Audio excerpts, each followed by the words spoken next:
Here is the Honda CR-V. Now this child door lock feature is only on the rear doors, not the front door. So let's get started with the left side door. Open the door, and right over there is a switch to activate the feature.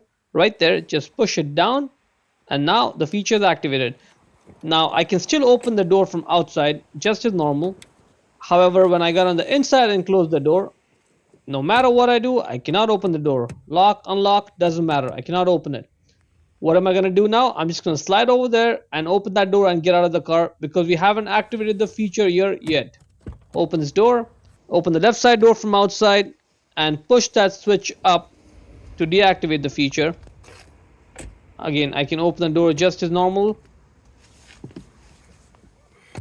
In the inside, locked, I cannot open. Unlocked, I can open. That's good. Repeating the process for the passenger side. Open this door, push the switch down to activate the feature. I can still open the door from outside. On the inside door, no matter what I do, I should not be able to open the door. So what am I going to do now? You already know. I'm going to slide over there and open that door. So if you do have a child in the back seat here, make sure you activate this feature separately on both the doors because the child may get out of the car seat, slide over there and open the door, and you don't want that. Let's go ahead and open this door from inside. Open the right side door from outside. Push the switch up to deactivate the feature.